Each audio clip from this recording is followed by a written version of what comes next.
Hello दोस्तों, आज की वीडियो जो है ये आपको एक इंसाइट देगी into the basis of how to approach text specifically for political thought. और ये जो है पार्ट है हमारी ओरिएंटेशन वीडियोस का, जो कि बैच 1 के लिए बनाई जा रही है फॉर 2026।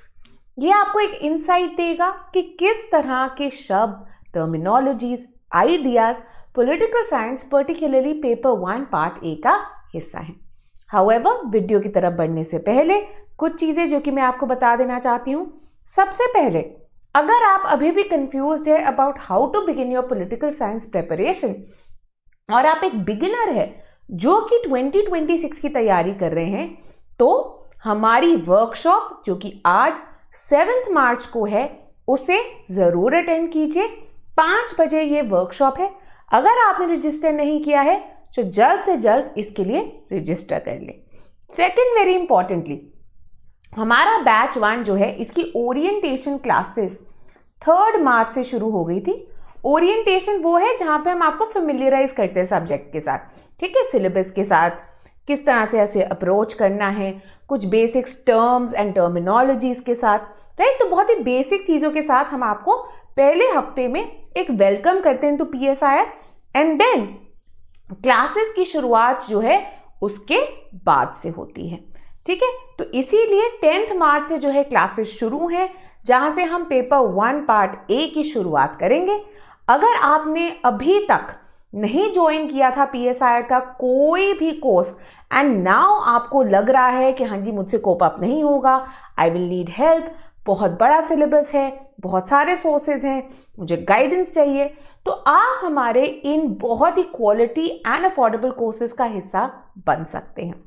यहाँ पे अलॉन्ग विद स्टैटर्ड रिकॉर्डेड लेक्चर्स, हम रिकॉर्डेड इसलिए देते हैं ताकि फ्लो ना टूटे, ताकि सारी इंफॉर्मेशन जो है आपको प्रोवाइड की जा सके, along with also monthly current affairs lectures, ताकि कोई भी इंपॉर्टेंट डायनामिक इवेंट जो है वो भी मिस आउट ना हो। इसके साथ साथ रूटीन में हम लाइव सेशंस भी करते रहते हैं, ताकि अगर आपके कोई भी डाउट्स या स्ट्रेटेजिक इश्यूज हैं आप उसे मेरे साथ डिस्कस कर सकें। तो depending on your choice and किस तरह का आपको कोर्स चाहिए, आप ज्वाइन कर सकते हैं हमारे कोर्सेज या मेंटरशिप, जो कि एक फुल फ्लेजेड कोर्स है जहाँ पे ना ही आपको videos, current affair lectures, answer writing, test, बल्कि इसके साथ साथ आपको strategic mentorship by selected UPSC officer जो है वो भी मिलता है। इसके अलावा अगर आपको ये स्ट्रेटेजिक मेंटरशिप नहीं चाहिए एंड आप सिर्फ एकेडमिक मेंटरशिप एंड मेरी मेंटरशिप चाहते हैं, तो आप विद इवैल्यूएशन कोर्स जो है उसे ज्वाइन कर सकते हैं। एंड अगर आप अपने आंसर्स जो आप लिखते हैं उन्हें भी चेक नहीं कराना चाहते तो आप विदाउट इवैल्यूएशन ज्वाइन कर सकते हैं, right. Till classes start you can use the code SLEEPY20, right. March 10 तक SLEEPY20 आप यूज कर सकते हैं to avail a further 20% discount, right. कोई भी अगर आपको प्रॉब्लम आए दिए गए नंबर पे कॉल कर सकते हैं या हमारी वेबसाइट पे जा सकते हैं, ठीक है। तो चलिए बढ़ते हैं आज के लेक्चर की तरफ। हेलो दोस्तों एंड स्वागत है आपका आज के लेक्चर में। Now in the previous lecture we looked into what we can regard as the basics of political science, right. We understood that whenever we enter into a subject, we enter into a different world, right? So for example, जब हम किसी के घर जाते हैं, we see specificities of their house, right? There is a certain way in which their family functions. There is a certain way in which they might cook their food. There's a certain way in which they might maintain their house. There's a certain language in which they might communicate with one another, which can be very different from, say, how we operate in our own household, right? So in a similar manner, when we enter a subject domain, we enter its world. And its own world has its terminologies, it has its jargons, it has its concepts, it has its theories, and it's very important that अगर हम, right, अगर हम किसी घर में fit होना चाहते हैं, हम कहते हैं we need to learn their ways, उनके तौर तरीके हमें सीखने पड़ते हैं। उसी तरह से if we want to fit into a subject, if we really want to understand a subject, we have to understand these nitty-gritties of the subject, right? And From there, we actually move towards understanding what encompasses the world of political science, right? Certain important terms that you might come across, right? इनकी जो various sub branches है, say political science के अंदर जब हम देखते हैं the idea of political theory, of political philosophy, of political thought, right? All of these were discussed. Now, specifically, when we look at the world of political thought, one needs to understand where does this thought come from, and how do we understand and study this thought, right? And what are the various approaches, what are the various methods through which one gains an understanding of this thought, right? Specifically now, because Western political thought has been so dominant, right? It's only in very recent decades that alternative systems of political thought, right, be it Indian political thought, be it Confucian political thought, be it African political thought, that they have started gaining more and more momentum, right? That there is an increasing call that one needs to look at these alternative systems also available, which have their own knowledge base, which are very important to different cultures, right? So again, here, a lot of times when we try to understand, more often than not, this is in context of Western political thought. But a lot of times यही approaches जो हैं आप इनको apply कर सकते हैं even when trying to understand other schools of thought as well. उन पे अभी उतना काम नहीं हुआ है, but obviously this is an area which is wide open for great work. Now, when we look at political thought, right, specifically हम बात करते हैं कि political thought क्या है, right? इसके साथ जुड़े होते हैं कई core thinkers. अब ज़रूरी नहीं है कि every political theorist one comes across gets to be included in what we understand as political thought, right? It is some certain legends, है ना, जो दिग्गज होते हैं, जिनकी जो thought है उसने इतना काम किया है that it has acquired a sense of almost being a classic, right? It's acquired a sense of almost permanency, right? So say for example, even when we look at music, right? When you look at Indian music, you would compare, when you look at Indian musicology, you won't put anyone and everyone as an Indian musical legend, right? There will be certain maestros, certain legends, जिनको वो उपाधि उपलब्ध होगी, है ना, जिनको वो who will be meritorious enough to gain that status. In the same way, political thought is also something that is ascribed with certain thinkers. Now, the idea is that a lot of this thought we will see is less contemporaneous, मतलब ज़रूरी नहीं है कि हमारे समय से ही हो, या फिर forget our times. It's not obvious that it might even be of recent times, right? Certain texts have acquired a lot of importance, say Rawls' theory of justice or Stephen Luke's work on power, right, which are relatively more recent. But when we look at political thought, specifically when one looks at the Western political thought syllabus, which is in UPSC, you will see that the most recent thinker there is Hannah Arendt, right? And where is the starting point? The starting point is from Greek political thought, right? Starting from people like Aristotle and Plato, right? So now the idea is that their thought कहाँ से आ रहा है? We don't have Arendt available in front of us, right? We haven't had Aristotle and Plato with us for eons and eons. So then what is the source of this thought? Where are we retrieving their ideas from, right? Where are these thoughts and concepts coming from? They are more often than not coming from their texts, right?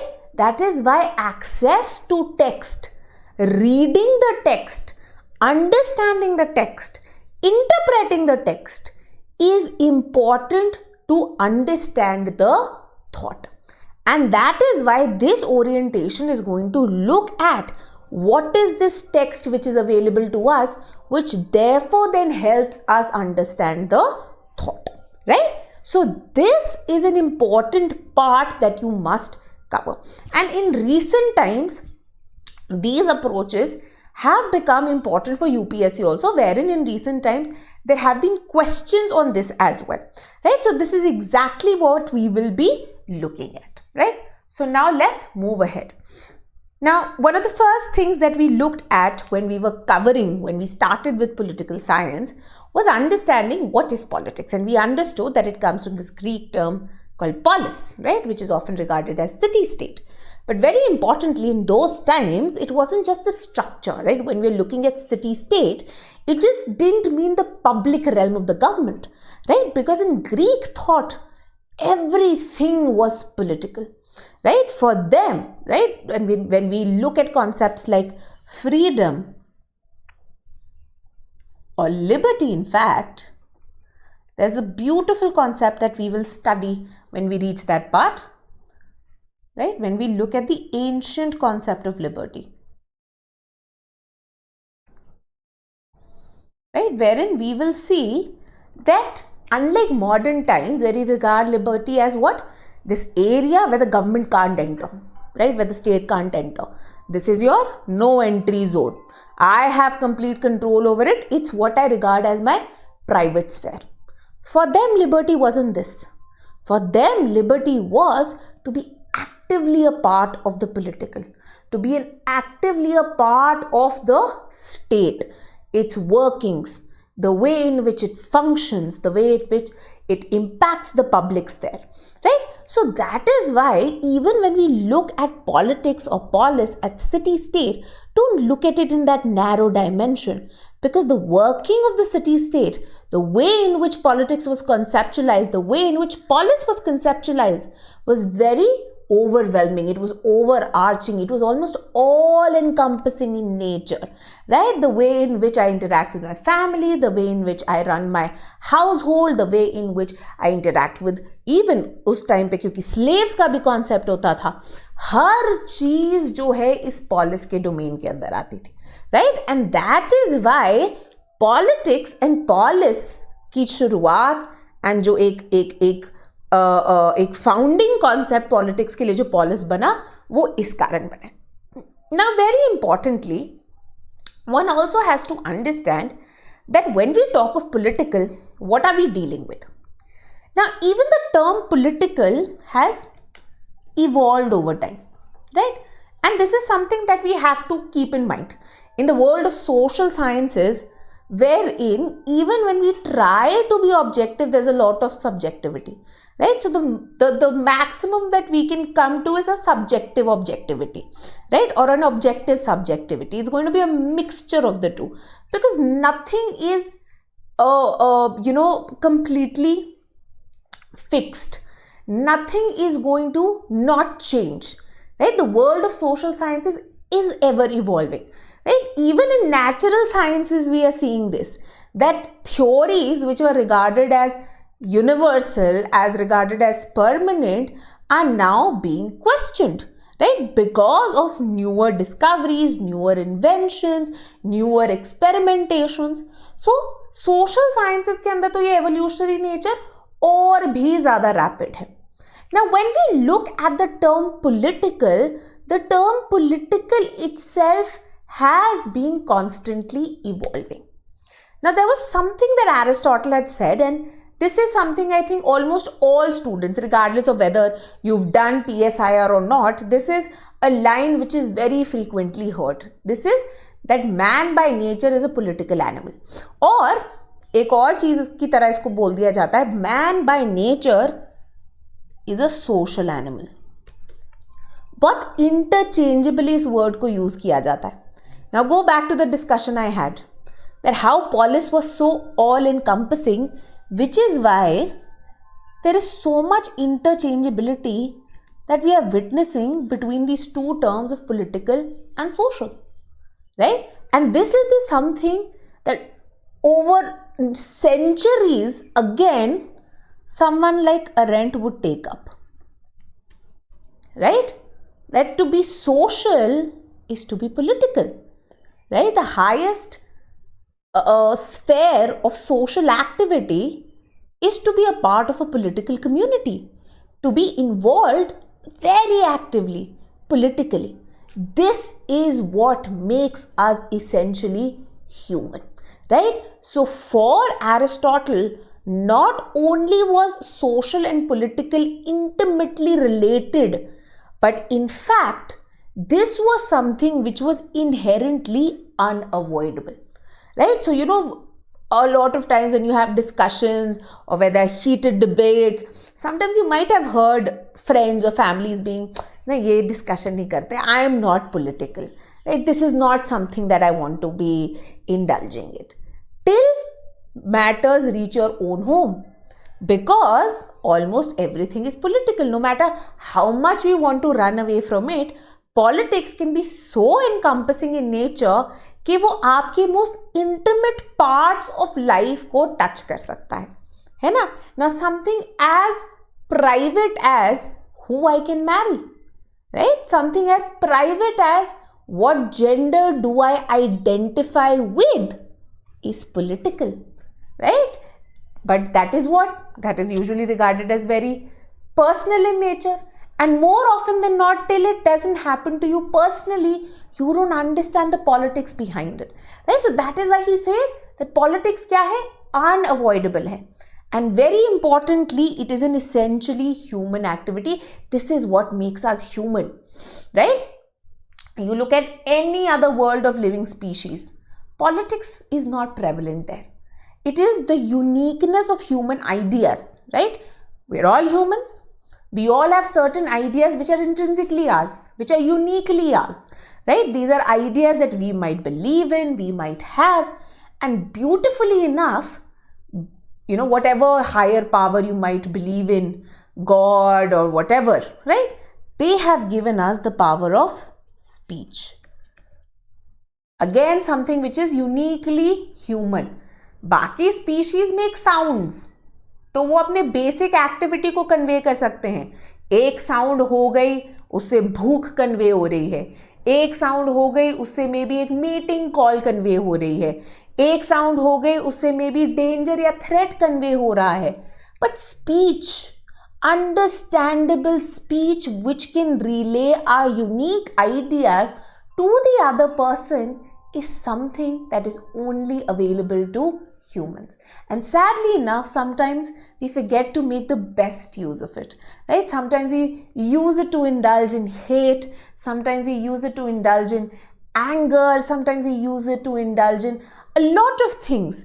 But this is something which was given to us for a higher purpose, and that purpose is to be a part of a political community, right? So Aristotle says that because these are such gifts given to us, this is what makes politics or being political an essentially human activity, right?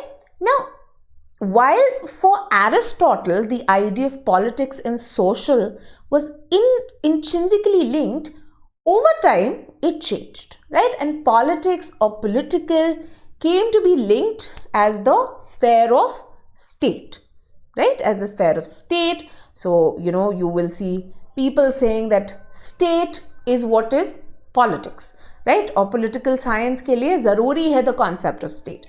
उसको थोड़ा wide कर लो तो भैया public affair जैसी चीज़ें जो हैं वो पॉलिटिक्स के साथ जुड़ने लगी, right? However over time greater evolution हुई. धीरे धीरे we understood the social basis of politics as we understood the basis of power. ठीक है कि पावर सिर्फ स्टेट में नहीं है, पावर तो सोसाइटल फोर्सेस में भी है. Patriarchy is a form of power, right? And it also involves politics. So when feminists like Carol Hanisch give a call like personal is political, again going back to the same, women's rights, marital rape, right? My rights after marriage, my rights as a daughter to say inheritance or property, all of this might be seen in the personal sphere, but these are also matters of politics. ठीक है? So अब ये धीरे धीरे जो है और ज़्यादा बढ़ गया. Then when we see the working of power in a post-structuralist manner, जहाँ पे even language, right? When people like scholars like Jacques Derrida will use concepts again, terms and terminologies, जो कि हम धीरे धीरे समझेंगे जब हम थ्योरी पढ़ते हैं. A term like deconstruction, जो कि आपको बोलेगा कि हम लैंग्वेज को कितनी एक ऑर्डिनरी चीज मान लेते हैं. We take it as given, right? Language है, पढ़ो, सीखो, समझो, है ना? We don't understand the way in which power operates even within language. Why is it that blacklist is called blacklist? है ना, blacklist क्या होता है? हमने किसी को blacklist कर दिया कि अगर ये इंसान इस लिस्ट में आ गया तो से वो कोई देश नहीं एंटर कर सकता, वो फ्लाइट नहीं चढ़ सकता. मतलब एक नेगेटिव कॉनोटेशन है, right? That why is it a simple term, a term which is for a colour has acquired a negative connotation. Why wasn't it called red list? Why wasn't it called yellow list? Why wasn't it called white list? Black list ही क्यों, है ना? तो अब ये क्या है? There are certain inherent structures of power which you can witness within language itself. Certain dichotomies that you can witness within language itself. And इनको break करना, इनको समझना भी क्या है? Political in nature है. Right? So now धीरे धीरे किस तरह से the space that politics occupies has evolved. What it means, what political means has in fact evolved over time. Right? So this is again something that you must bear in mind. Now, when we look at political, say in a wider notion, कि अब इतनी सारी चीजें जो हैं politics का हिस्सा बन गई हैं, we say political action can be seen as a way to work out rationally the best common solution to a common problem. That there are certain problems that inhabit our world, right? This can be the personal sphere, this can be the private sphere, this can be the sphere of government, this can be the sphere of society. जो मर्जी sphere हो, वहां पे हम मिलजुल के एक reasonable solution जो है इस प्रॉब्लम का वो ढूंढ सकें. This is what political action shall entail, right? So this understanding which is solution oriented, which is oriented towards the needs of the society, is something that we have accepted. Now, another debate which has come to be very important, especially when we look at the modern evolution of political science, is the very nature of politics itself, right? कि अब ये नाम ही देख लीजिए ना, ये नाम ही जो है कितना इसमें आयरनी है या कितना डाइकोटमस नाम है ना. पॉलिटिकल इज समथिंग जिसे हम सोशल का पार्ट मानते हैं, राइट? सोशल साइंसेस का पार्ट मानते हैं, बट साथ में ये टर्म क्या आ गया है? Science, right? तो अब ये डिबेट छिड़ गई है कि क्या ये एक साइंटिफिक टेक्निकल सब्जेक्ट है या ये एक फिलोसॉफिकल अंडरटेकिंग है. Where do we really fit this into? Now, this is a debate which has been ongoing for a while, and this has been a debate which is a part of the subject also, right? When we look at political theory, when we look at the various approaches, we will see there will be certain sets of scholars who will try to make political science more science in nature, right? So, when we look at behavioralists, right? Behavioralists in the future, we will see that they will try, much like subjects like economics or psychology, कि political science को भी और ज़्यादा technical और ज़्यादा scientific in nature बन जाना चाहिए. And then there will also be counter changes, right? Wherein post-behaviorists will come into play and they will be like, no, maybe this doesn't work. Maybe you are taking away what is inherently important to the subject to bring about a change, to bring about an alternative vision. आप उससे जब यही छीन लोगे तो the very purpose of the subject जो है वो डिनाई हो जाता है. इसको हम इन डेप्थ देखेंगे पॉलिटिकल थ्योरी में, ठीक है? बट बेसिकली ये एक कांस्टेंट डिबेट है जो कि चलती रहती है कि फिलॉसफी है या फिर ये साइंस है. नाउ वन थिंग तो इज ऑब्वियस, चाहे हम इसको साइंस भी माने, ये प्योर साइंस तो नहीं हो सकती जैसे कि नेचुरल साइंसेस होती हैं, right? Chemistry, physics, so on so fourth. Why? Because देखिए नेचुरल साइंसेस के अंदर ना हम कहते हैं प्रिसिशन होती है, एक तरह की फिक्स्ड यूनिवर्सैलिटी होती है, एक बहुत ज्यादा क्लैरिटी भी होती है, right? However, when you look at the sphere of political science, this can't be said to be true, right? Because things change and things don't just change over time, they change across space as well, right? Time and space के across कितने ज़्यादा changes होते हैं. And then very importantly, इसी के कारण precision, which is the mark of natural sciences, that is also missing here. And clarity also is missing here. So the best we can do is that when we do studies based on various samples, the best we can do is make approximations, right? So for example, political science में एक नई science elections के time पे बहुत बढ़ चल के आती है सेफोलॉजी. सेफोलॉजी जिसके अंदर वेरियस थिंक टैंक स्कॉलर्स आपको बताते हैं कि हाँ जी कौन जीत सकता है elections, and more often than not their predictions will be wrong. And not because their studies are factually incorrect, or not always because their sample was only incorrect, but because as humans हम factually हम data की तरह नहीं है, हम एक chemical की तरह नहीं है जहाँ पे एकदम precise experimentation आप run कर सको, right? So because we are humans, such things are bound to happen, right? However, because of the fact that there is a specific rigor involved, there is a specific terminology that comes into play, right? इसके कारण हम कहते हैं that some amount of scientific nature is prescribed within political science as well. Regardless of all of this, someone as great as Aristotle looked at politics as a master science. Why? Again, humans for him are political in nature. World क्या है? Human से बना है. Everything that one is doing is being done by humans for the sake of humans. So politics which governs the world of humans is going to be the master science. And in fact in indulging the same, Aristotle looked at knowledge, right? उन्होंने knowledge को उठाया, इस concept of knowledge को उठाया कि knowledge क्या है ना? अब हमारे आसपास बहुत सारी चीज़ें जिसको हम जानना चाहते हैं, एंड ये डिफरेंट टाइप्स की होती हैं.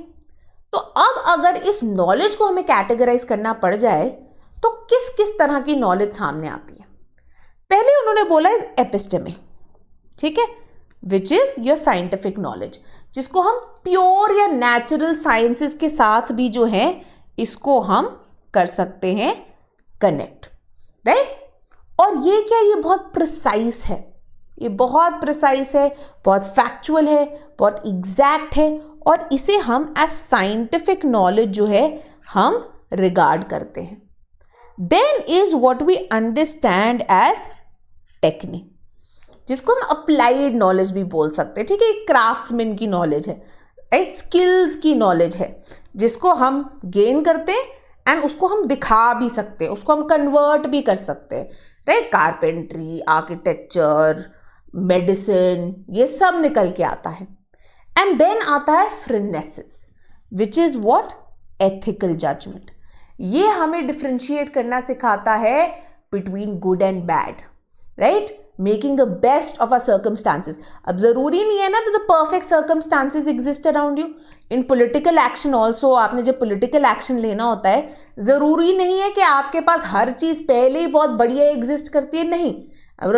एक movie Rang De Basanti, I don't know how many Gen Zs have seen it, उसके अंदर डायलॉग है दैट कोई भी देश परफेक्ट नहीं होता, उसको परफेक्ट बनाना पड़ता है. Circumstances might vary. How you make the best out of those circumstances to maybe reach the ideal, and आपने how do you make the best of what you have? By making judgments, right? Good versus bad judgments to ensure that you come a step closer to what you want to reach, right? So this specific idea creates people as agents, right? Makes humans as knowers, makes humans occupy a specific category जिसके अंदर कोई और species जो है inhabit नहीं करता. तो एक ये बहुत खूबसूरत डिफ्रेंसिएशन थी जो कि एरिस्टोटल ने सामने रखी. Right. So now because we've understood that there is this inherent philosophical basis that one has to what we understand as political science, it is important to note this political thought and philosophy के अंदर जो हम content पढ़ते हैं and इसे समझते हैं. Right? Now, when we look at political thought, it is intrinsically linked to the idea of philosophy. These thinkers have more often than not put forward certain philosophical concepts which have become the foundational blocks, the building blocks for constructing what we understand as modern political science. Right? And very importantly, when we look at theory, when we look at political theory, we will see that in political theory, most of the theories have come across by trying to understand the debates with respect to these concepts. Right? So these concepts developed by these thinkers, उनके ऊपर जो है counter views आए, उनके ऊपर जो है कुछ प्रोटेक्टिव व्यूज आए, उनके बीच में क्लैश हुआ एंड उनके थ्रू वेरियस थ्योरेटिकल स्कूल्स जो है they came to be. Right? So now this political philosophy therefore involves abstract conversations. Right? Unlike natural sciences, more often than not, the concepts or the ideas that inhabit the world of political philosophy can't be seen, they can't be touched.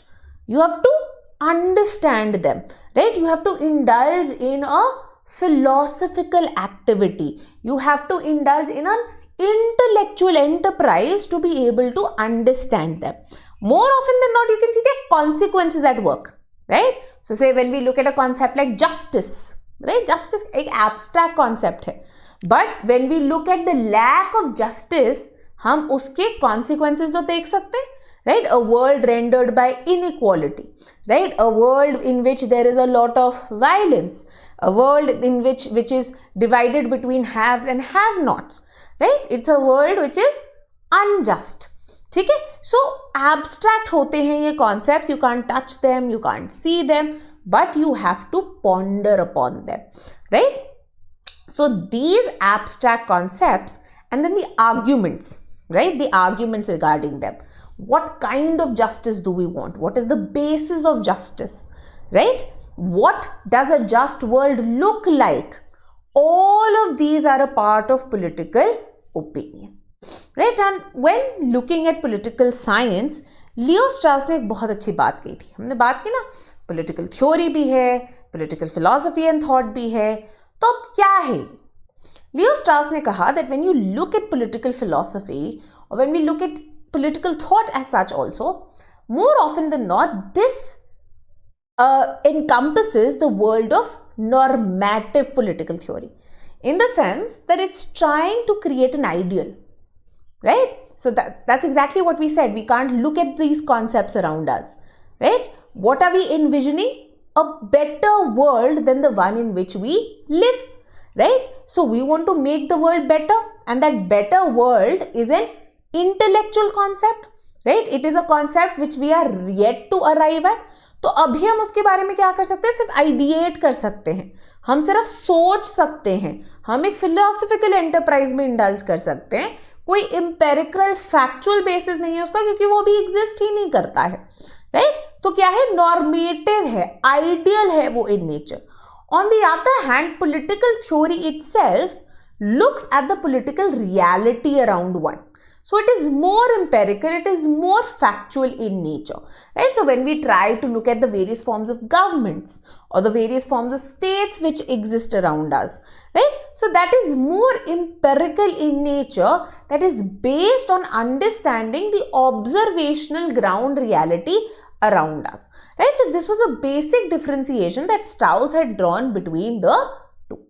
So now this political philosophy is inherently linked to political thought, and the antecedent, the foundations of these of Western political philosophy is usually traced to what? Ancient Greek and Roman society, right? And it is these thinkers, it is this thought that we say provided the foundational concepts and terms and terminologies. The very fact that politics itself came from a Greek term called polis, है ना. तो इन्होंने ये foundational terms दिए हैं, concepts दिए हैं, जिसके ऊपर फिर हमने पॉलिटिकल थ्योरी एंड वेरियस और आइडियाज जो है उन्हें बिल्ड किया है. Right. So now to build all of those concepts, we have to look back at thinkers and their thought. How do we look back at? The windows to their thought is texts, right? So हम बात करते हैं ना that आपको बहुत सारे लोग, and you don't even need to go to a psychologist or a counselor now, but popularly भी बहुत आपको बोला जाता है कि if you want to indulge in introspection, right, to understand oneself also, they say आप journaling किया करो, डायरी एंट्री किया करो. तो कोई अगर आपकी जर्नल या डायरी पढ़ेगा, they can understand your thought process, they can understand where you were coming from. A lot of times जब हमें खुद इतनी सेल्फ कंफ्यूजन हो रही होती है ना, जब हम कई बार उसको लिखते हैं, राइट, और फिर उसे पढ़ते हैं, हमें कई बार अपनी थॉट्स में ही क्लैरिटी दिखने लग जाती है. ठीक है. So text are a window to the thought of those thinkers. And that is why in this knowledge creation in political philosophy, reading these texts becomes an essential part, right? So इसको again a very important term, jargon हम बोलते हैं ना, epistemology.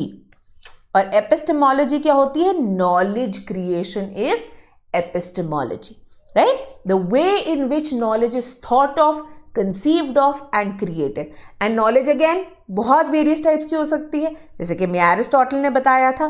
Modern day and time में भी we understand that epistemology और knowledge creation can be of various kinds.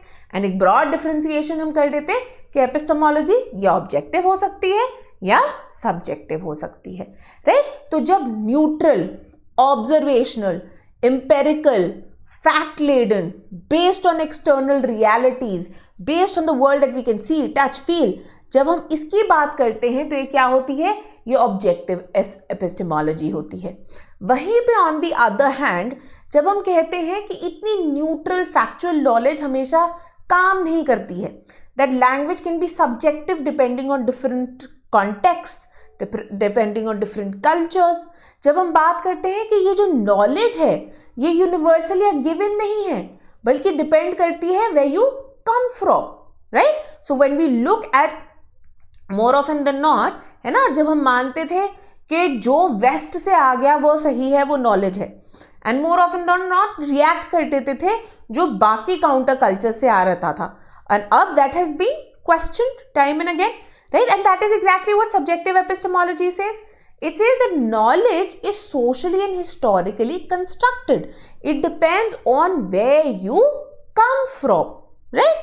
So अब ये क्या है? ये आपकी subjective epistemology हो जाती है, right? So again, social sciences and politics more often than not inhabits this world of subjective epistemology. ठीक है? Now very importantly, what do we understand as text? ठीक है, क्योंकि कई बार ऐसा भी हो सकता है कि टेक्स्ट सिर्फ वही है जो रिटन है. हम कहते हैं नहीं, टेक्स्ट बहुत सारी चीज़ें हो सकती हैं, right. So we will see that a lot of times people also go through speeches that important men and women have given, right. They also look at, say, maybe paintings or art that has been created by them. All of this can be regarded as text. Why? Because text can be anything which relays the thoughts of the creator. It is an expression of the knowledge of the creator, and that expression has no bounds. It can be in the written format, it can be in a painting format, it can be in the form of music also. किसी भी format में वो आ सकता है, और हम उस चीज को क्या बोलेंगे? हम उस चीज को टेक्स्ट बोलेंगे. ठीक है, तो इसको समझना बहुत ज्यादा जरूरी है. Now, when one looks at the text also, we will end up seeing, हम आगे देखेंगे, that there are various ways in which a text can be studied, right, or approached, right.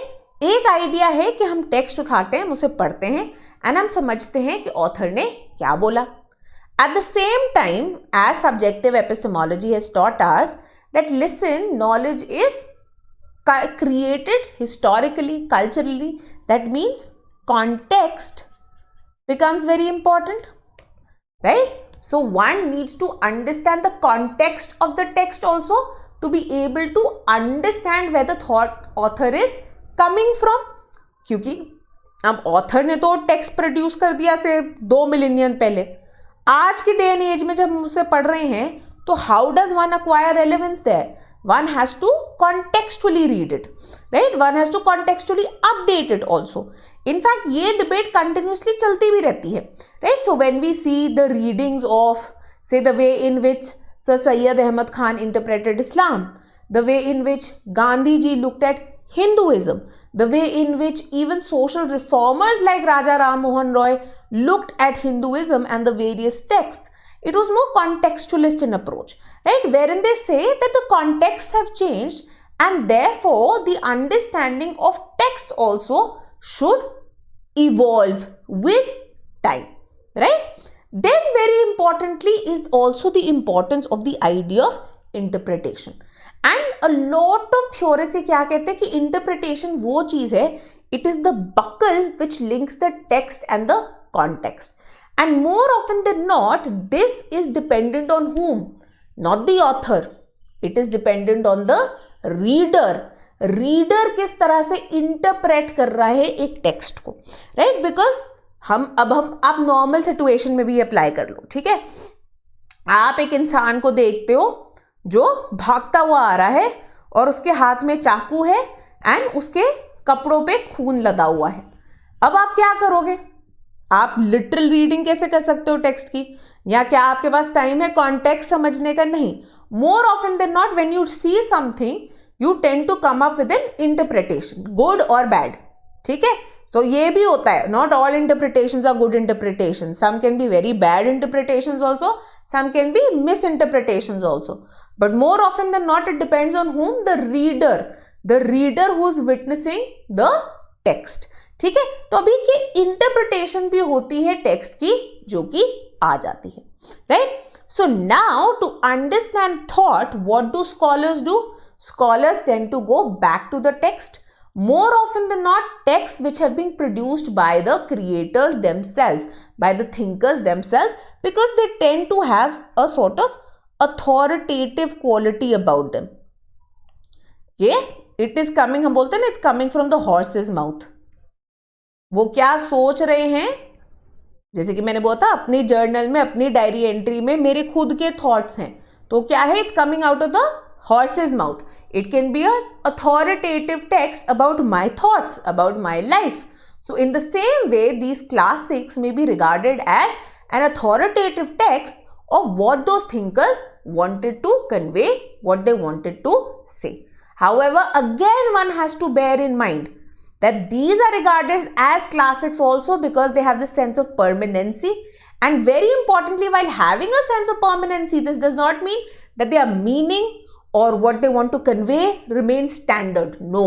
Across time, as contexts change, as readers change, as readers' circumstances change, a lot of times the meanings which are associated with these texts also tends to change. But the beauty about these classics is कि चाहे वो meanings को आप reinterpret कर रहे हो, but इनकी importance, इनकी relevance कम नहीं होती, ठीक है? Which is why these are legends, these are classics. Now the idea that comes to be important is कि classic है क्या? किसको हम classic बुलाएंगे, right?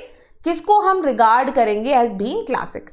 Now we know that if one looks at even say the Hindu today, right, or Indian Express today, if you go to their book review section, you will see that every month there are at least 2 to 3 books indulging in political science, political theory in some way or format, जो कि लिखी जा रही हैं. क्या वो सारी text classic बन गए? नहीं, वो नहीं बनते.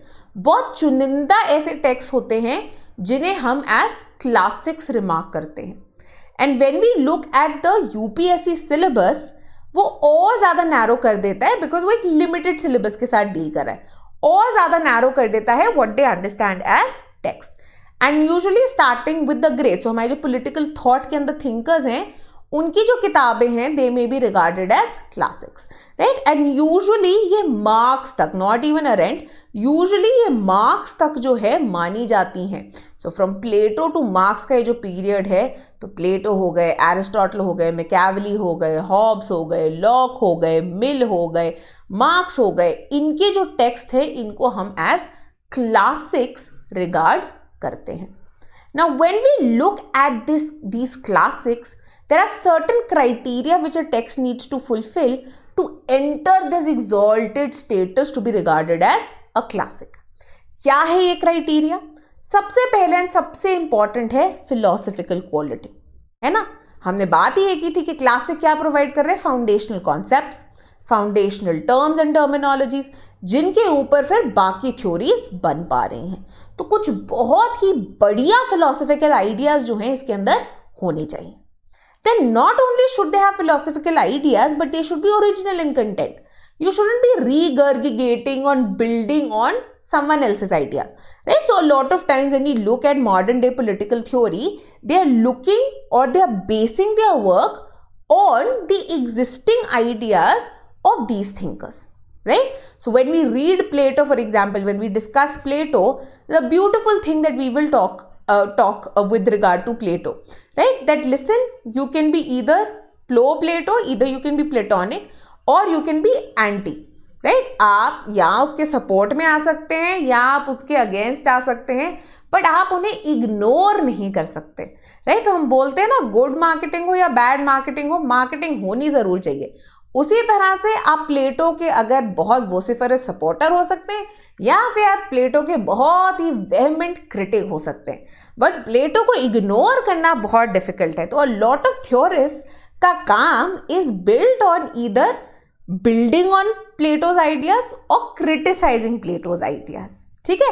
बट बेस क्या है, प्लेटो के आइडिया ही है, ठीक है। तो इसीलिए क्लासिक आइडिया, क्लासिक रिगार्ड होने के लिए एक टेक्स्ट को, it should also have original content.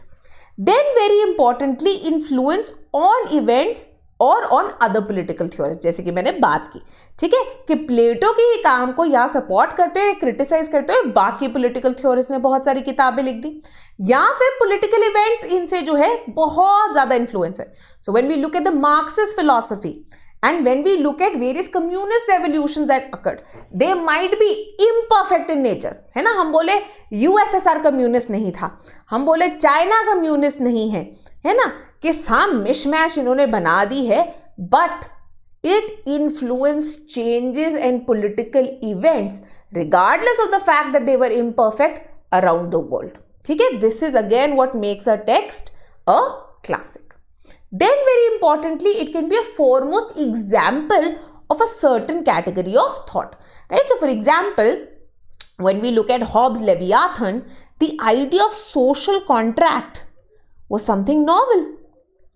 पहली बार ही देखा जा रहा था और ये इनके काम के अंदर प्रॉपरली इन्होंने इसके ऊपर इलैबोरेट किया।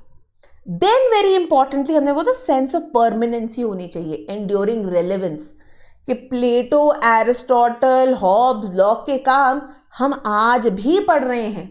हम आज भी जब देखते हैं the working of our world, हम कंपैरिजंस ड्रॉ कर सकते हैं, राइट। हम आज भी बोल सकते हैं, जैसे एरिस्टोटल एक टर्म देंगे गोल्डन मीन का, राइट। ये गोल्डन मीन आज भी हमारे लिए रेलेवेंट होगा।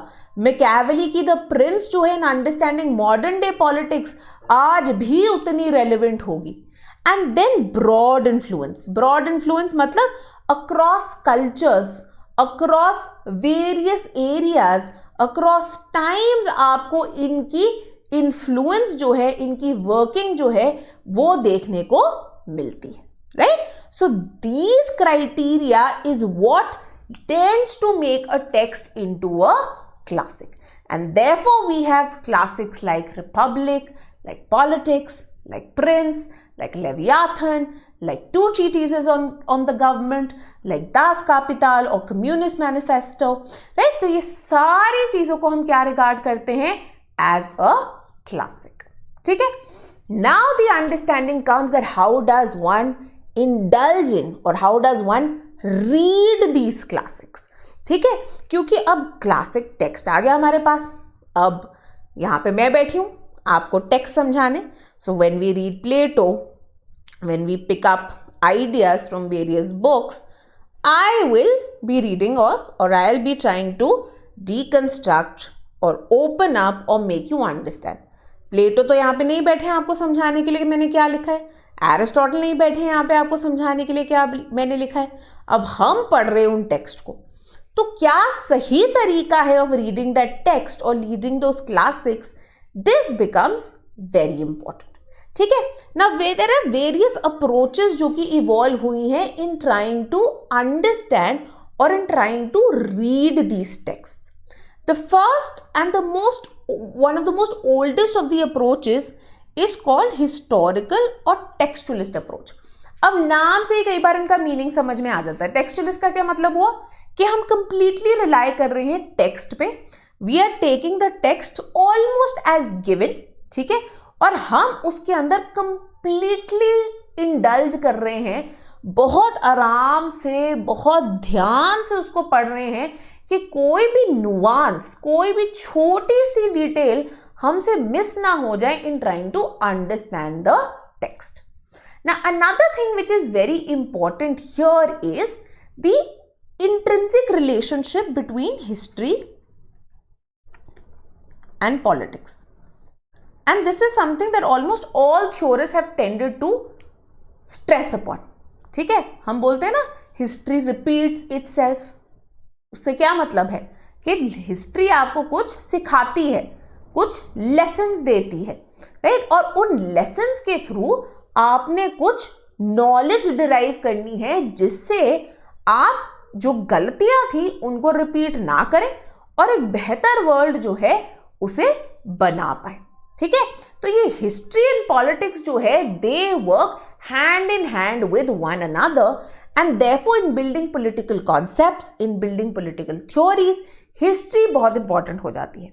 ठीक है, सो जब हम थ्योरीज बनाते हैं, जब हम कुछ अप्रोक्सीमेट से ऑलमोस्ट प्रोफेसीज इन पॉलिटिक्स देना चाहते हैं कि अगर ऐसा हुआ तो इस तरह का स्टेट बनेगा, right, even in the most जो हम बोलते हैं ना सबसे जो एक साइंटिफिक थ्योरीज भी हम बनाना चाहते हैं, राइट, तो जब हम डुवर्जर के लॉज को देखेंगे कि किस तरह के इलेक्टोरल सिस्टम्स किस तरह के पार्टी सिस्टम्स को जो है प्रोवाइड करते हैं, राइट, किस तरह के लीड करते हैं, वो भी हर जगह सही नहीं होता, but that is also based on what a sort of historical analysis that you will look at various countries, हाँ जी ये इलेक्टोरल सिस्टम इनमें एग्जिस्ट करते थे और इस तरह का पार्टी सिस्टम उनमें निकल के आ गया। तो you looking at historical examples to be able to build certain political theories, right? In fact, someone like even Machiavelli, this is exactly what he said. He said, you want to indulge in political activity, you want to understand politics, you have to study history, right? They will tell you what to do, what not to do. So for a prince, for a statesman, जो आपकी ये history है बहुत important है। Even in international relation जब हम बात करते हैं, इसको हम डिप्लोमेटिक हिस्ट्री भी कहते हैं, बहुत ज़रूरी है कि हम देखें what has happened in the world, right? So when we look at the tumultuous world that we've entered today, again the remark that have humans not learned anything, right? When we see the rise of conservative forces, when we see the rise of aggressive powers, when we see the rise of fascism in various forms, again the idea is that we look back at history of how things happened, right? That the rise of these conservative forces is never spontaneous, it's never in just one go.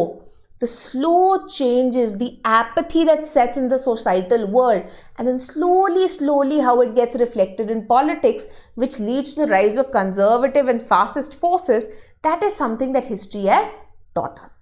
ठीक है, यही चीज Laski भी कहते हैं कि अगर आप कोई टेक्स्ट पढ़ रहे हैं, अगर आप कुछ समझना चाहते हैं, every thinker is a child of his और her times.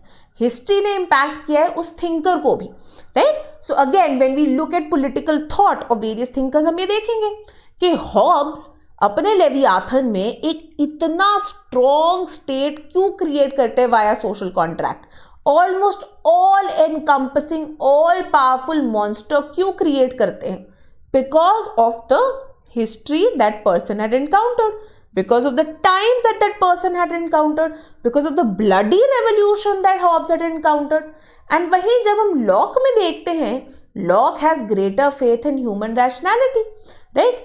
Locke has greater faith in which people can keep the state accountable, in which how people can ensure change in government also, which is why his idea of a state will be more limited in nature, which is why he will evolve the ideas of, say, even political trust, because unke times are very different than the times of Hobbes, because he had encountered a glorious revolution.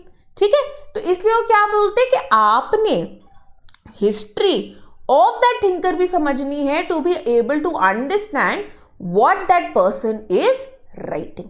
ठीक है, सो जो phases है history के वो define कर देते हैं बहुत बार कि राइटर अपने टेक्स्ट के अंदर क्या प्रोड्यूस करता है, एंड उस टेक्स्ट को समझने के लिए आपको इस चीज के बारे में पता होना चाहिए. Now, Leo Strauss is regarded as one of the greatest advocates of this textualist or historical approach, right? अब ये यहाँ पे क्या कहते हैं? कहते हैं just because I'm saying I'm textualist in nature does not mean I'm saying that text should be taken as being literal. ठीक है, कि ये लिटरल है, आपने बस पढ़ लिया, इसको रट लिया और भाई मैं आपको बता रहा हूँ कि टेक्स्ट का क्या मीनिंग है. नहीं, राइट? तो ये कहते हैं टेक्स्ट के अंदर भी गिवन hidden meanings होते हैं, right? Which is why Strauss differentiates beautifully between two things. He says कि इनके अंदर कुछ exoteric meaning होता है and कुछ esoteric meaning होता है. Exoteric क्या होता है? Which is obvious, literal होता है ये meaning, है ना? तो अगर आपने first time as a beginner indulge किया in this text, आपने पढ़ लिया और आपने बोल दिया हाँ जी इसका ये meaning है. But you have to undergo an esoteric reading. Esoteric क्या होती है? वो reading between the lines.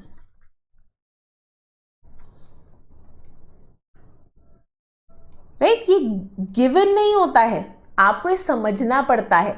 ये उनके silences में होता है, ये उनके jokes में होता है, ये उनके sarcasm में होता है, जो हर चीज आपके टेक्स्ट के अंदर पाई जाती है. इनफैक्ट अगर आप एक टेक्स्ट को बस उसकी लिटरल मीनिंग से ही समझने लग गए तो it is a misunderstanding of the text and you are missing out on all the hidden jewels which reading between the lines provides you. तो आपने वो जरूर समझना है, and that is why a historical reading is important, that you have to look at the history कि क्या क्या चल रहा था, किस तरह से चीजें हो रही थी. जब आप उसको पढ़ेंगे, जब आप उसे समझ पाएंगे, तब आप जो एक इनहेरेंट लॉजिक है, जो एक इनहेरेंट मीनिंग है जो कि टेक्स्ट कन्वे करना चाहता है, आप उसे कन्वे कर पाएंगे, right? So for example if you look at Machiavelli's prince, right, if you look at it in only its literal meaning, a lot of times हम तभी मैकियावेली को एक बहुत नेगेटिव कॉनोटेशन दे देते हैं कि ये तो प्रिंस को ऑल पावरफुल बनाना चाहता था, ये तो जो है एक बहुत ही श्रूड, बहुत ही इमोरल तरह के थिंकर है. नहीं, you have to indulge in reading between the lines to be able to understand the beauty of the Prince, right? That is very important. And यहाँ पे ही स्ट्राउस कहते हैं दैट एज रीडर्स हम ना बहुत as readers we can't be very passive कि जो हमारे सामने आ गया बस हो गया. नहीं, we have to be active readers, right? We have to indulge in a dialogue with the text, जहां पे हमें समझने की कोशिश करनी चाहिए कि क्या जो लिखा है उसके पीछे का क्या मीनिंग हो सकता है, राइट? क्या कुछ ऐसी चीज है जो कि वो बोलना चाह रहे हैं बट वो बोल नहीं पा रहे हैं, एंड वो होप कर रहे हैं कि जो इंटेलिजेंस ऑफ द रीडर है, राइट, वो होपफुली इसको समझ लेगा. तो ये चीज भी जो है बहुत ज्यादा जरूरी है, जिसे स्ट्राउस जो है पॉइंट आउट करते हैं in being able to understand the deeper meaning जो कि टेक्स्ट प्रोवाइड करना चाह रहा है आपको. ठीक है, now to counter this textualist approach आती है what we understand as the contextualist approach. ठीक है, एंड जो कैम्ब्रिज न्यू हिस्टोरियंस थे उनके thinkers were some of the most foremost thinkers in this regard. ना इन्होंने क्या बोला था कि यहाँ पे कॉन्टेक्स्ट समझना, राइट? अगर आप समझना चाहते हैं कि अब टेक्सचुअलिस्ट ने तो बोल दिया you have to understand text के अंदर जो हिडन मीनिंग्स एक्सेट्रा भी है, अब इनको कैसे हम अंडरस्टैंड करें. तो अब इन्होंने बोला कि ये जो मीनिंग ऑफ द टेक्स्ट है इसको रिकवर करने का टास्क किसको दिया गया है, रीडर को दिया गया है कि आपने इसे रिट्रीव करना है। And in trying to retrieve the same you have to look at the various cultural context, historical context, linguistic context जिसके अंदर ये चीजें लिखी गई थी, राइट। linguistic context वो कहते हैं स्टाइल, राइट, वर्ड्स, रिटोरिक जिसके अंदर ये लिखा गया है, आपने उन सारी चीजों को भी समझना है, ठीक है, कि कब उनका एक राइटिंग पैटर्न चेंज हो गया। तो आप समझ जाओगे कि अच्छा ये पहले वो एक इस सलीके से लिख रहे थे, अब एकदम से ये चेंज हो गया, तो शायद इन्होंने दबाव में आके ये चीज ऐड कर ली होगी, राइट, पॉलिटिकल प्रेशर या किसी थ्रेट के कारण ये चीज ऐड कर ली होगी, एक्चुअल में ये ऐड करना नहीं चाहते थे, ठीक है। तो ये अब आपको कॉन्टेक्स्ट से समझ में आया, राइट। तो इसलिए वो क्या कहते हैं, जब आप कॉन्टेक्स्ट समझोगे ना तो समटाइम्स आप उनकी मिस इंटरप्रिटेशन को भी अवॉइड कर सकते हो। Now it is so easy, right, when we will look at theorist like Aristotle, जब वो बात करेंगे अपने वेरियस आइडियाज की, ठीक है, हम देखेंगे कि वहां पे वो स्लेव्स की भी बात करेंगे, राइट। जब हम बात करेंगे कि किस तरह से वो देखते हैं कि who is privy to knowledge and rationality, right, slaves इसके प्रिवी नहीं है, विमेन इसकी प्रिवी नहीं है। Now in contemporary times it is very easy to criticise him, right, to disregard his thought, but what will Skinner say, he says don't look at him through the lens of modern times, place him in his specific context, right? So आज के contemporary ideas, आज के assumptions हमारे time तक धीरे धीरे evolve होते आए हैं, right? So अगर आप ओरिजिनल जो टेक्स्ट है, जो ओरिजिनल आइडियाज हैं, जो कि ऑथर सामने रखना चाहते हैं, एंड आप एक अनबायस्ड व्यू से, not tainted by what my present day ideas are, आप अगर उसको समझना चाहते हैं तो आपको उस ऑथर का कॉन्टेक्स्ट समझना है, right. Similarly when we read Mills on subjugation of women, right, we sometimes regard Mill as one of the foremost feminist thinkers. आज की डे एंड एज में जब हम उनको रीड करेंगे, say when the intersectionalism has emerged, when third wave feminism has emerged, we might say that what Mill was doing was not enough. His arguments are very utilitarian. They were only driven by what women could bring to the table, that he wasn't feminist enough. But you have to look at the context, the time in which Mill was placed. And in that specific time, what he was saying for women's rights was revolutionary in nature. Right? So that is what makes us understand the importance of Mill's ideas when we place that text in a specific context, in his or her time situation जिसके अंदर वो exist करते थे। ना इसी के चलते हुए स्किनर ने यही चीज की। स्किनर कहते हैं a lot of times these problems emerge especially when you go down the textualist approach, right? He says कि क्लासिक्स को पढ़ते हुए certain myths, certain mythologies जो हैं ये एग्जिस्ट करती हैं, एंड हमें इन मिथ्स को काउंटर करना है, इन मिथ्स के बियॉन्ड जाना है। What are these three myths? The first myth ही says is myth of doctrines. IGNOU का जो बीए का मटेरियल है, राइट, उसके अंदर ये पूरा इन डिटेल समझाया गया है। गुरप्रीत महाजन, प्रोफेसर गुरप्रीत महाजन द्वारा लिखा गया है पूरा इग्नू का मटेरियल है, जिसके अंदर ये सारी चीजें हैं, राइट। तो वहां पे बहुत इलैबोरेटली समझाया गया है। You don't have to go back and read that because उनकी लैंग्वेज बहुत ज्यादा टफ है, तो उसमें से हमने रिट्रीव करके ये डाला है, ठीक है। First is the myth of doctrines. Now what does the myth of doctrines mean? They say that contemporary scholars या historians जब इन टेक्स्ट को, इन क्लासिक्स को पढ़ रहे होते हैं, a lot of times what they tend to think is that every small idea, every small topic, every small concept जो कि उस थिंकर ने मेंशन किया हुआ है अपने टेक्स्ट में, उसके बेसिस पे उन्होंने एक फुल डॉक्ट्रिन बना दी है, एक सिस्टमैटिक डॉक्ट्रिन बना दी है जिसको वो समझने की कोशिश करते हैं। वो कहते हैं ये जरूरी नहीं है, राइट, ये जरूरी नहीं है। कई बार स्कॉलर्स जो हैं जस्ट अपने स्कैटर्ड थॉट्स होते हैं, वो भी फुल्ली डेवलप नहीं होते हैं, उनको मेंशन कर देते हैं। जरूरी नहीं है एक फुल्ली इस्टैब्लिश सिस्टमैटिक डॉक्ट्रिन उस चीज पे ऑलरेडी एग्जिस्ट करे। which sometimes leads to misinterpretation, right? So sometimes हम कहते हैं कि जो separation of powers का idea था वो मार्से ऑफ पाडुआ ने पहले आगे रखा था। वो कहते हैं उन्होंने बहुत इन पासिंग उस चीज को मेंशन किया है, एंड जब हम उसको रिलेट कर देते कि हाँ जी उन्होंने पहली बार आइडिया दिया which was then developed by Montesquieu, ये गलत है, right? The understanding of separation of powers by Montesquieu was completely different that the मार्से, बिकॉज उन्होंने तो फुली वो डेवलप भी नहीं किया था। Similarly a lot of times हम बोल देते हैं लॉक ने जेनरेट किया the idea of political trust. Political trust का आइडिया इन पासिंग उन्होंने चीजों में मेंशन किया है, फुल्ली एक एक्सप्लेन डॉक्ट्रिन उस पर नहीं बनाई है। एंड जरूरी नहीं है स्कॉलर हर चीज पे डॉक्ट्रिन बनाए, because the text are already so laden, already there is an idea on which they are elaborating upon. तो जरूरी नहीं है हर मेंशन टॉपिक के ऊपर उन्होंने पूरी डॉक्ट्रिन बना दी। तो ये जो एक मिथ ऑफ डॉक्ट्रिन्स है that scholars continuously try to find in everything which is written in the text, वो गलत है, ठीक है? And you take it as given कि ये तो डॉक्ट्रिन उन्होंने बना दी, ये तो यही है, इसके भी और नहीं जाना। नहीं जी, ऐसा नहीं हुआ है, उन्होंने भी फुल्ली डेवलप नहीं किए थे अपने आइडियाज। इसी से रिलेटेड होता है the myth of coherence. Myth of coherence क्या है? अगेन अब हम बोल सकते हैं नेचुरल साइंसेस की प्रेजुडिस से भी थोड़ा सा आया है।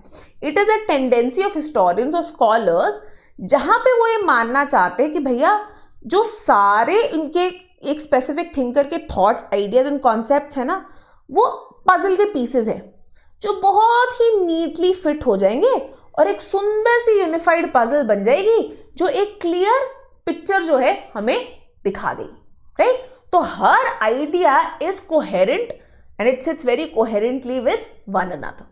This is also wrong, right? This is also wrong. Why? Because then we tend to come up and then criticise scholars.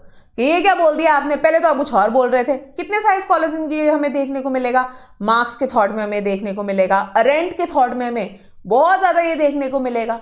But one has to understand कि मच लाइक अस, जो वो थिंकर्स थे, चाहे वो ग्रेट थे, but थे तो वो भी humans, right? And what is one thing about us humans, that our thought is always evolving, है ना? हमेशा ये इवॉल्व हो रहा है, कंटिन्यूसली ये इवॉल्व हो रहा है। As our circumstances change, as we read more, as we gather more knowledge, our ideas and concepts will change. तभी मार्क्स के अंदर हम देखेंगे young Marx, mature Marx, later Marx. Arendt के अंदर हम देखेंगे डिफरेंट डिफरेंट इनकन्सिस्टेंसीज जो है एग्जिस्ट करेंगी। प्लेटो जैसे इंसान के अंदर भी देखेंगे किस तरह से जो है उनका thought over the time evolve होगा। तो जरूरी नहीं है कि उनके थॉट हमेशा कंसिस्टेंट हो। There can be inconsistencies and it's okay because they are also mortal, their thought is also evolving. Indian thought में भी हमें देखने को मिलेगा, गांधी के थॉट में हमें देखने को मिलेगा, राइट? कि उनके थॉट जैसे जैसे इवॉल्व होते हैं चेंज होंगे वो। एंड जरूरी नहीं है एक रिटन वर्क उनके दूसरे रिटन वर्क के साथ कंप्लीटली कोहेरेंटली सिट हो। तो ये मिथ ऑफ कोहेरेंस से भी हमें दूर होना चाहिए।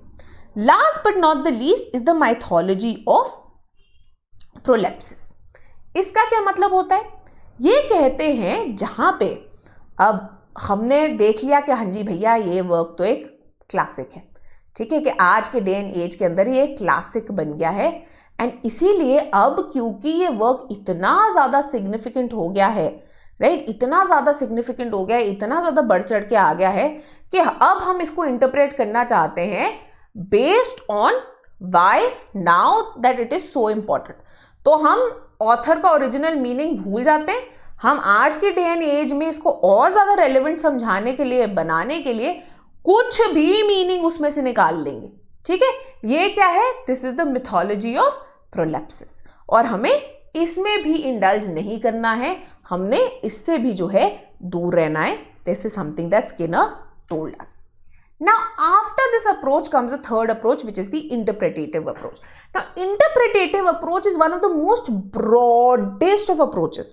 ठीक है, यहाँ पे हमने mainly focus किया on postmodernists and post-structuralists, people like Foucault, people like Derrida, people like Deleuze, Edward Said.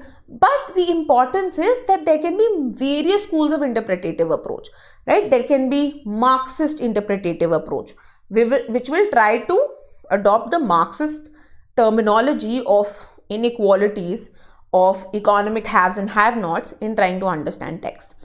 There can be feminist interpretative approaches, right? Wherein ये feminist lens के through deconstruct करने की कोशिश करेंगी the patriarchal lens of power, जो कि बहुत सारे इन टेक्स्ट के अंदर एग्जिस्ट करता है. ठीक है, तो इंटरप्रेटेटिव अप्रोच भी एक कोहेरेंट अप्रोच नहीं है, इसके अंदर भी मल्टीपल स्कूल्स हो सकते हैं. यहां पे हम मेनली फोकस करेंगे on post modernist and post structuralist approach. ना पोस्ट स्ट्रक्चरलिस्ट ने वेरी इंपॉर्टेंटली हाईलाइट किया है कि टेक्स्ट जो है, अब इसकी जब हम मीनिंग की बात करते हैं, अब टेक्सचुअलिस्ट एंड कॉन्टेक्सचुअलिस्ट में क्या आइडिया था, इन्होंने फोकस किस पे दिया है, थिंकर पे, या जिसको हम बोलते हैं ऑथर पे. ठीक है, कि आपने समझने की कोशिश करनी है टेक्सचुअलिस्ट क्या बोलते हैं, कि ऑथर ने क्या लिखा, राइट, मतलब reading between the lines also and the literal text also. Then contextualist क्या बोलते हैं, आपने ये भी समझना है where the author is coming from to be able to make the best out of the text. अब post structuralist and post modernist completely twist this argument. ये क्या बोल देते हैं कि जब हम ऑथर पे इतना ज्यादा फोकस करते हैं, हम क्यों कर रहे हैं इतना ज्यादा फोकस, बिकॉज हम समझना चाहते हैं what is the meaning in the text which is being ascribed by the author. Author क्या कहना चाहता है वो हम समझना चाहते हैं. वाई? बिकॉज इन लोगों के हिसाब से जो ऑथर ने बोल दिया वो ट्रुथ है, वो ट्रुथ है, वो सिंगुलर सबसे इंपॉर्टेंट मीनिंग है जो कि हमने सोचना है.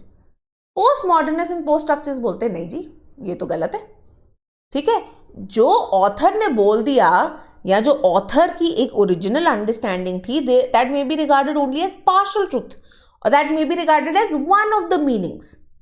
एक्चुअल में टेक्स्ट इंपॉर्टेंट कब बन जाता है, टेक्स्ट को कौन क्रिएट करता है, टेक्स्ट के अंदर मीनिंग कौन समझता है, is the reader.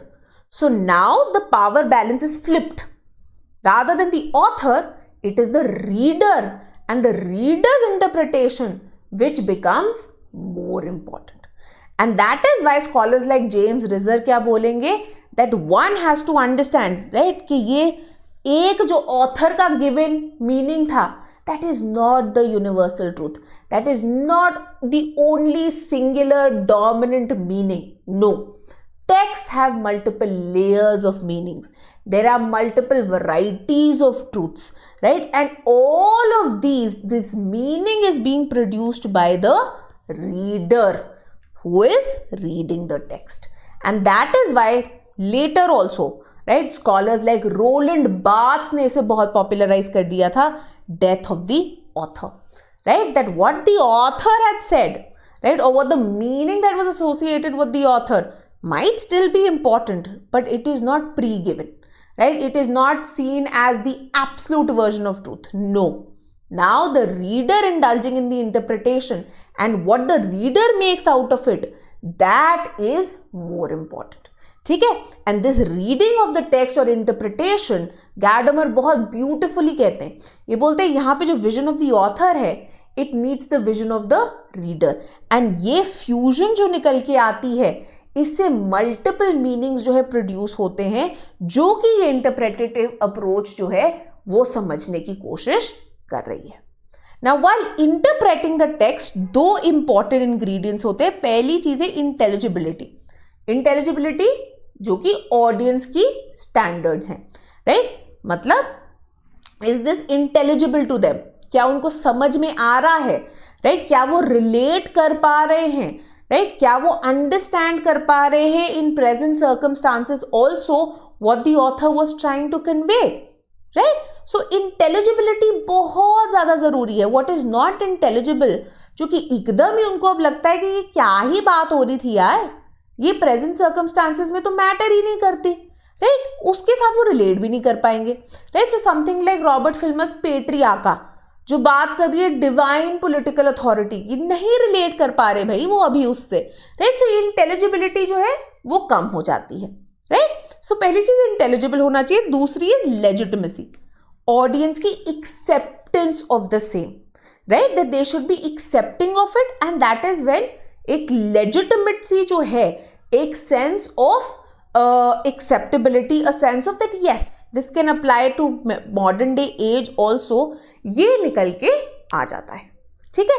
Now in this interpretation फूको कहते हैं कि जब हम टेक्स्ट पढ़ते हैं बहुत बार हमें समझना पड़ता है किस तरह से the way in which human beings function, right, the way in which they are controlled, the way in which a certain power oppresses them, उसको नॉर्मलाइज कर दिया जाता है. Right. So say something like in the colonised world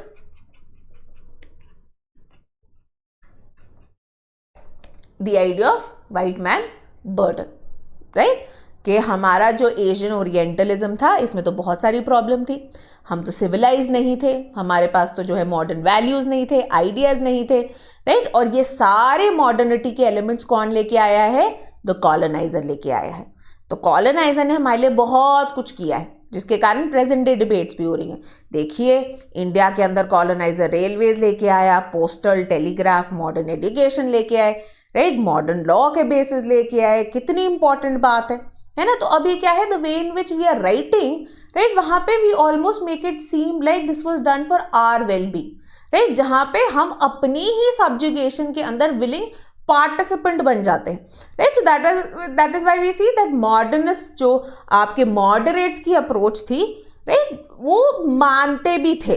right. वो मानते भी थे कि इसके अंदर कुछ तो अच्छी बात है. ठीक है.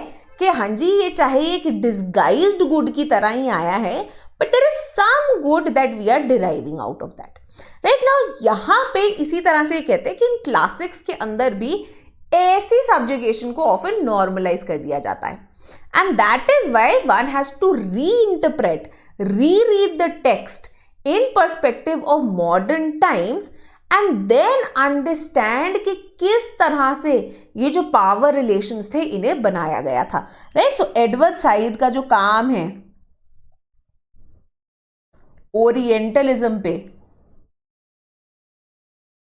कि किस तरह से the idea of Orient was conceived of by the West, by the Occident, which led to their suppression, can be seen from this angle.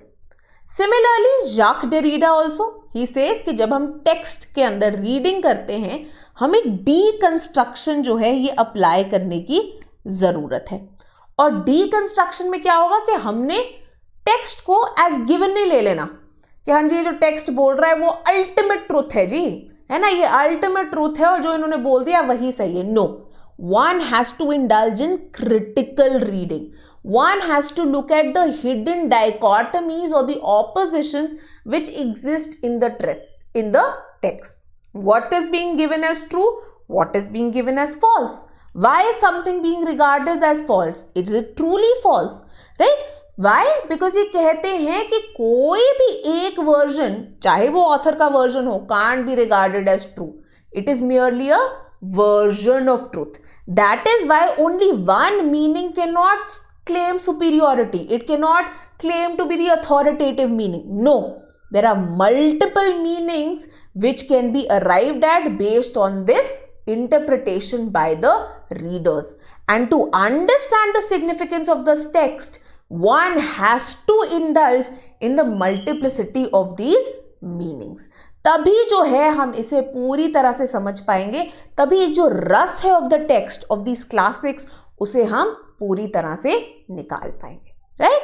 So all in all these three approaches are very important, but one thing one has to understand, जैसे कि इन्होंने बोला multiplicity of meanings होती है, multiplicity of ideas होते हैं, इसी कारण हम किसी एक अप्रोच के साथ भी नहीं जा सकते. So more often than not, to understand the complexity of the situation of what the text is saying, what the author's ideas are, we often indulge in multiple approaches also, right? That we will also take a textual approach, we will also take the contextual approach, we will also take the interpretative approach. And it is by mixing and combining all of these approaches that one tries to get the best out of these classics. ठीक है. तो इसको समझना, इसको जानना बहुत जरूरी है. When one looks at a text, the thought, the concepts behind them, which will therefore help us understand the political world and hopefully create a better world out of those, right? So this was all that we wanted to cover in this topic, right? Hopefully आपको समझ में आ गया होगा कि text की हम किस तरह से बात कर रहे हैं, किस तरह से हम उसे अप्रोच कर रहे हैं, एंड किस तरह से डिफरेंट स्कूल्स जो है उन टेक्स्ट की रीडिंग्स के आपको मेथड्स बता रहे हैं.